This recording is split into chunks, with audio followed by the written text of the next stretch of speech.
way, dude. He's a great dude. Uh, William's a great dude, man. he's the man, isn't he? He's a trip, man. We had a good conversation last night.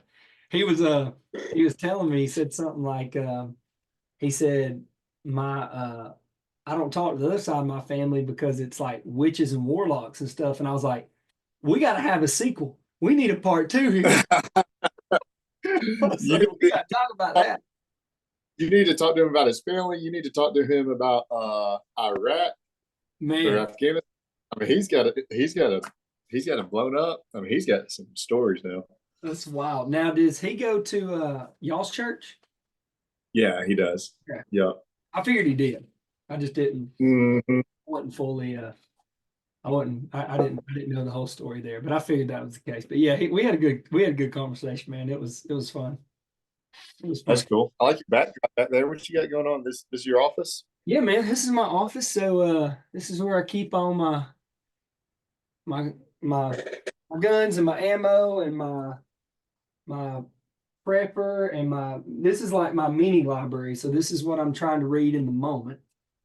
Nice. And then on the other wall over here, I got like my bigger library. So this is about the only quiet space I have in my house. And now that I'm about to have a third kid, I feel like, I'm gonna That's put a safe door on the wall.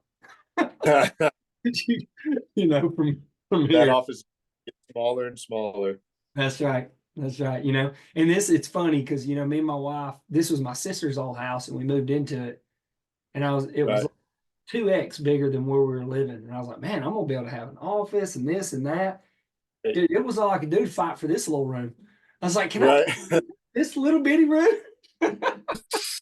Oh, goodness, dude, that's man. I just gave up. We had a suite when we moved in. It was the same thing. We didn't have enough furniture to fill the whole house. We had two rooms that we just closed them off. Just don't even need to just leave them. We just closed the doors. Then we had the fourth kid. We're like, uh oh. And So then y'all, I had a uh, God was giving y'all a vision into what you needed in the future, right? exactly right. Yeah. So I had a suite we had this like bonus room over the garage. I set up bookshelf, all the like guy stuff. Now it's a playroom. They got a foosball table in there. Well, I and just took off. this will be a bedroom one day. Now that I have my third one, right? So I'll get kicked out of this at some point. But I think I got a while. I got a while. So it's all good. All right. So go ahead and tell everybody who you are, where you're from, and what year that you did the caveman. All right. So Micah Herriman from Statesboro, Georgia. Started I guess on the original Caveman Combine. So what was that, 2022, first one? 22, 23, yeah.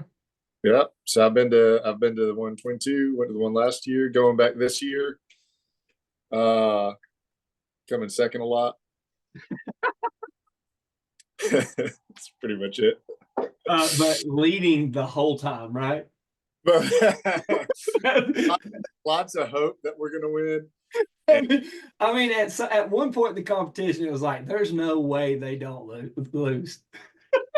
I think the year y'all won the first year, right? We did. We We came back lost. from, Yeah, we lost that by 2 points, and we came in second on the obstacle course by 1 second. We literally lost the weekend by a second and a half. man, all you had to do was that one last hit, All we had to do.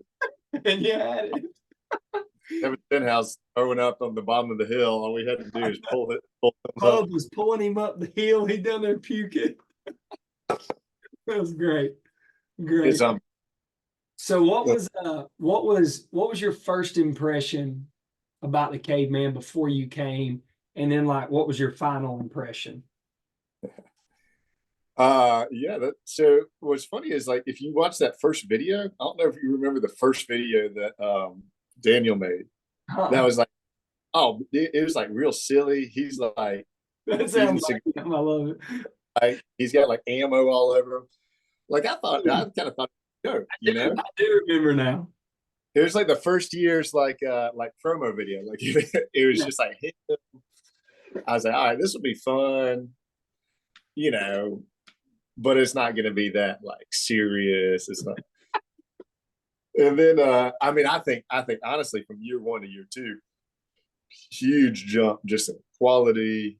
Yeah. Everything ran so much smoother, a lot safer. Yeah. Yeah. We had no idea what we were doing in year 1, right? We're like, hey, let's throw this combine together. And Daniel didn't have, I'll give him a little help here. He didn't have a ton of help in year 1. Yeah, yeah, Plus, we're really busy. And so yeah. he wasn't as busy as everybody. So he was putting Right. it all together kind of by himself on the fly. So I'll give him. But I'll it give was him still, I mean, it was fun as mess. Like that first year was awesome. yeah. But we didn't we didn't quite know the clientele. It's like, oh man, it was tough. Like Yeah. people It not was, shoulder. man.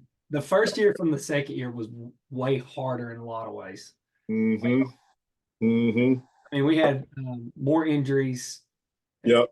Yeah, it was. All the hangman stuff, the stuff that first night was like brutal. Like you're eating like hot sauce with chips and just doing stupid stuff. Pushing trucks up hills. So what was your final thoughts coming out of it? Like on your drive home, like what were your thoughts in terms of Yeah, so it's definitely, I mean, both years has definitely been like, all right, that was really hard. It was really good.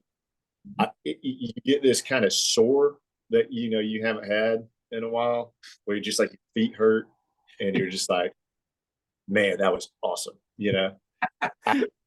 I think the best part of it too is for us, it's really fun because we got that long drive, and so it really is like this big, like we are going out of town, caravan, got guys together. you got time to digest it on the way home, what you just done? Yeah, that's right. Talk about the weekend. Hey, what stood out? It's been really, really cool. That's cool. That's cool. So what are some things, and I asked William this, I said, look, be a little give us some constructional criticism here. Yeah. What are some things that we could do better at the combine? Yeah, that's a good question. I mean, I think be the fan that likes to call the play after the play, right? Yeah.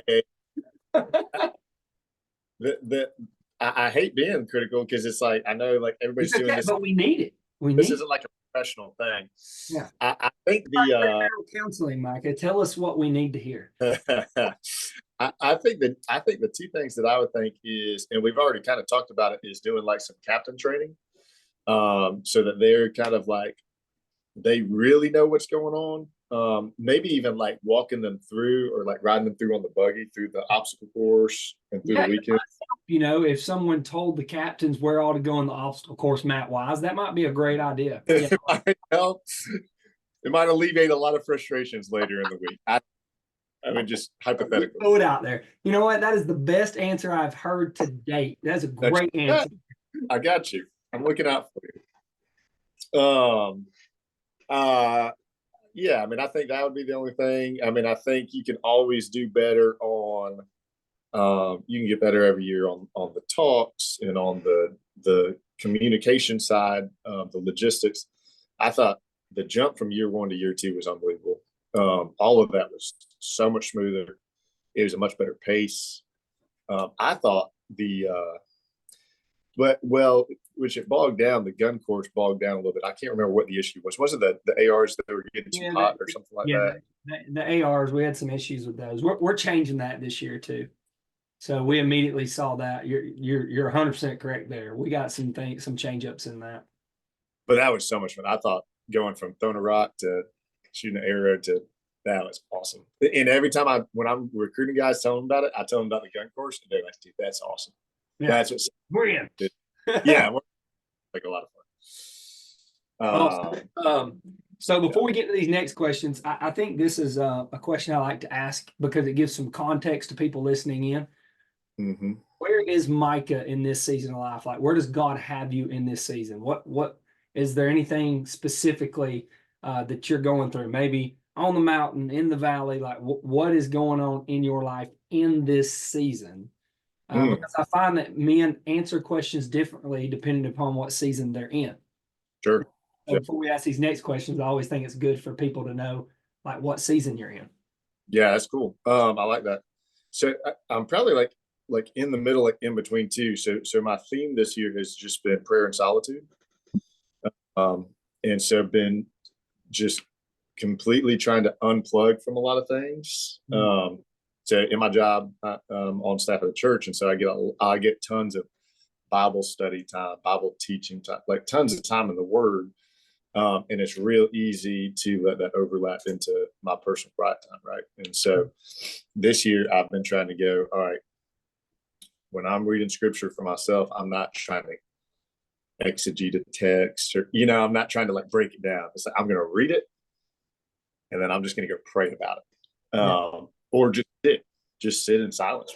And it's been really cool. We got, you ever read Emotionally Healthy Spirituality? You ever read this? I have not. Peter Skays. Scatherac.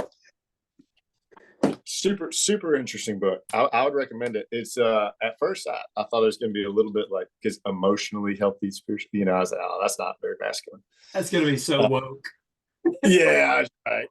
But the thing I like, I mean, it was written like 30 years ago, so I was like, all right, it's not. It can't be woke. It's probably good. It's pretty woke. But it's really good. He just talks about like the need for men to be alone and to be in solace with God. And he does this thing called the daily office, where before you start your quiet time, you just sit in silence for 2 minutes. You don't pray, you don't think, you're just trying to clear your head. And I think I've been doing that in the morning before work, and then trying to take some time in the middle of the day just to cut everything off. 2 minutes of silence. Yeah. Read a verse, pray for a little bit. And so I think I was talking to a friend the other day, and we were talking about this, and I was like, it's sad in a lot of ways that I have some Muslim friends, and like they'll be like, I can't talk right now. I got to go into prayer, and it's like they do this right, morning, afternoon, evening. They do exactly what you just said. They take moments of solitude, of silence, and worship to God, and it's like they're worshiping a false god, and then here we are, like to throw up a prayer in the morning, or like, we might sneak one in the evening, or, and I'm just like, yeah, we in Western culture have totally lost that principle. Yeah, that's right. And that's really what I've been kind of learning through all of that, is that we worship the God of efficiency. But in order to actually like commune with God, you have to be still. Right. And what's interesting, it's something he pointed out in the book, is that, I think one of the reasons we don't like to be still is because when we're still, it reveals ourselves. I think this is why everybody went crazy during COVID. You get all the noise out of the way, and people start seeing like how sinful they really are. And this is why everybody came out of COVID with a cause. Everybody jumped on some sort of cause because you're trying to self-justify. Right? Yeah.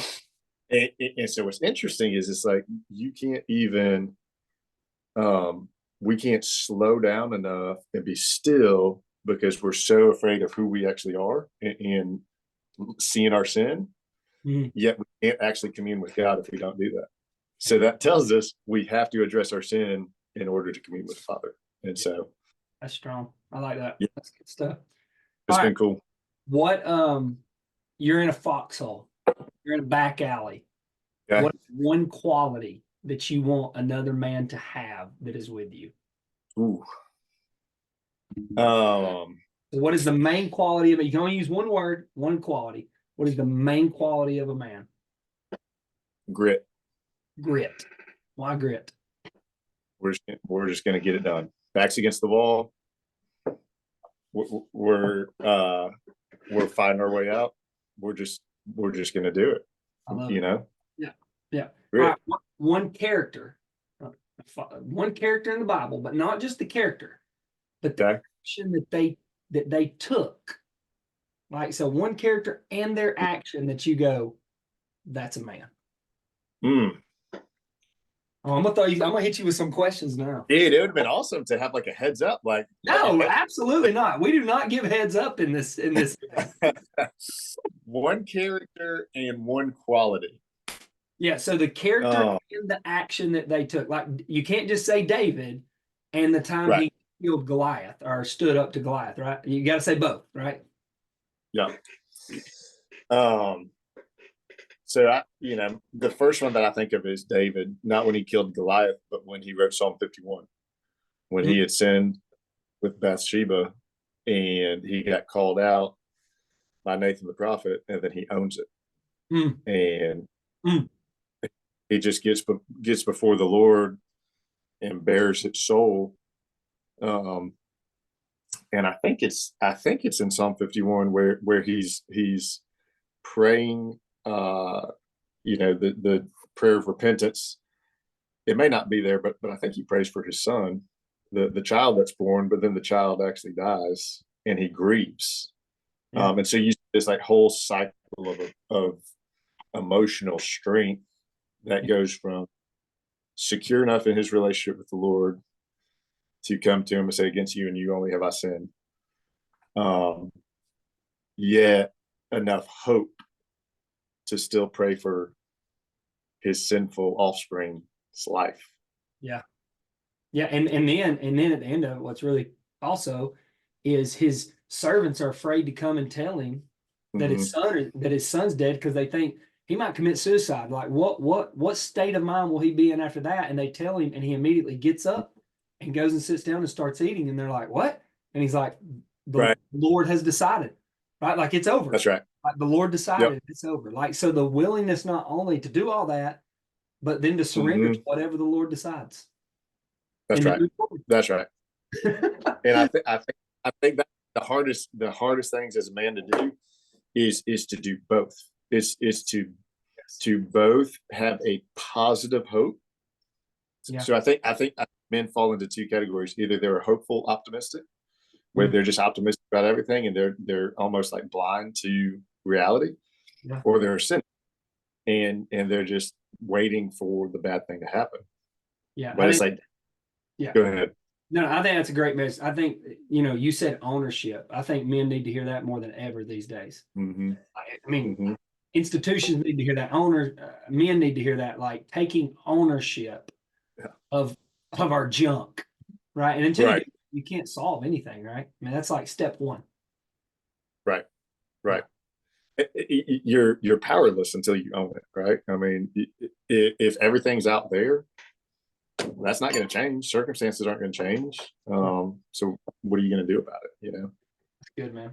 That's good. Yeah. All right, one same question. Okay. But movie scene. One character in a movie, an action that he did that you're like, that's a man. All right. So this is probably like, the first one's spiritual. This is way more like, this is the complete opposite side of that. Yes. 100%. In the movie Troy, here we go. The opening scene.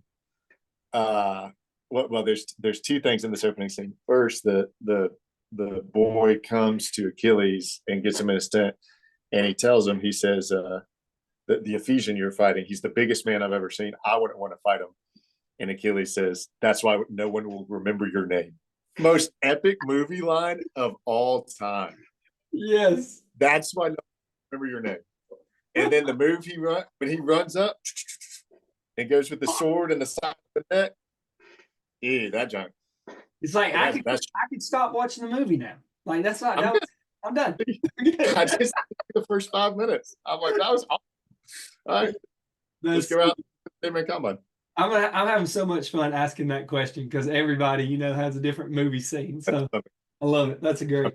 All right. Some of those other ones. Yeah, I go straight from the Bible to this. Yes. So what is so I'm a young man, right? And I'm sitting here and I'm in your office and I go, Micah, what are some practical steps that I can take in my everyday life, some disciplines to become a better man? What would you tell me?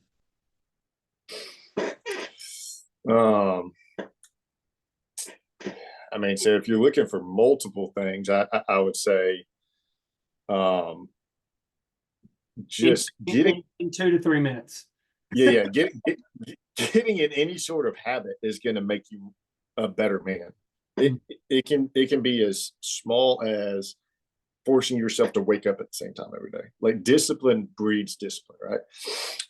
So I think the two that come to my mind would be developing an intimate relationship with the Lord, spending time in prayer in the Word every single day at the same time, and just getting in some sort of workout exercise routine. Same time every single day, or how many ever days a week. I mean, just I think we've so far gone away from any form of discipline, that any sort of structure like that, where it's just consistency. People can't wait the long game. You start a new workout program, you may not see results for 6 months. It's like, how many people are willing to wait that long to see? It's like, man, I hadn't lost 20 pounds in a month. I don't do this anymore. It's like, you got to reset your entire system. Give it some time. That's right. And so I've got a mentor of mine that always talks about just being faithful in the moment. And it's really hard to do, but it makes a lot of sense that most of the time our mental energy is spent either in the past or the future, and we have no control over either of those. All we have is the exact moment that we have. And so if you are faithful in every single moment and just say, what does the Lord want me to do right now? Yeah. You stack those moments on top of each other. It's the Nick Saban theory, right? Just commit to the process. That's right. Commit to. That's so right. Stay in the moment.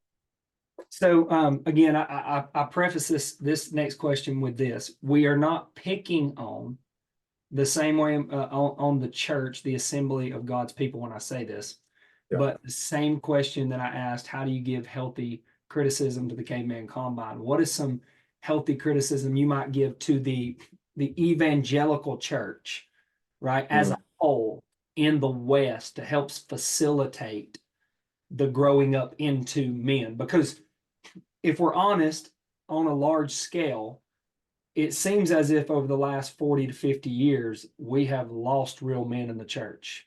We have went from these men over to something different. And I don't, I feel like what's happened is the feminization of culture that we've seen has started to sneak into the evangelical church in a lot of ways as well. Yeah. What might be some things, like some pointers that you might say, hey, we could do this better to help in this process or facilitate the growth of men?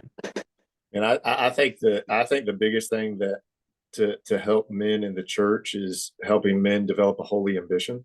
John Piper uses this term, this idea of, so in Ephesians 4, it talks about God has given the different gifts to the church to equip the saints for the work of the ministry. Most churches today are consumer driven. And so you come to church for somebody else, some professional, to do their job. And church has become this religious ritual. And we talk around here about inverting the pyramid. So in that culture, the pastor's on top and I'm just down here showing up when I can, and maybe I tithe some. But if you actually look at the biblical model in Ephesians 4, it flips the pyramid. It puts the pastors at the bottom, apostles, prophets, teachers, to equip the saints for the work of their ministry. And so I think men have to develop a mission for themselves that's bigger than themselves, right? Because it's real easy to go, well, my mission is to be a godly man, and then to be a godly husband, I mean, that's hard, right? But what if your mission was all of those things and to go reach your neighborhood for Christ, or all of those things and to go reach your workplace? I think God calls us to so much more. And I think men get bored in the church because it's primarily, a lot of sermons are feelings driven. I come to be self-directed and go out and just do the same. That's right. And it's interesting. I'm reading a book right now for seminary that talks about how sermons have become very counseling oriented and individualistic. So everything's about you are interpreting it as an individual, and the preacher is trying to preach to 300 individuals and tell you how to fix your problem. And he said historically, the sermon has always been gospel driven and spoken to the congregation as a whole. Here's how our congregation should be living this out together. It's really interesting to think through all the effect. No, that's good. All right, in your final thought, what is a caveman moment you will never forget? Oh gosh.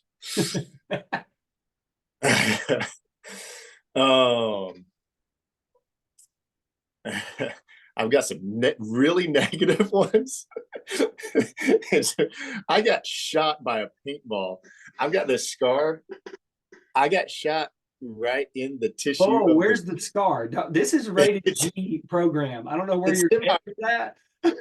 It's in my rib. It's in my rib cage. I had surgery, and I've got a scar. And I got shot by a paintball right on the tissue from the scar, and it hurt so bad. I mean, it took my breath away. I was like, I was so angry. All places it could have hit you. Out of all the places it could have hit, right on that spot. I was, God.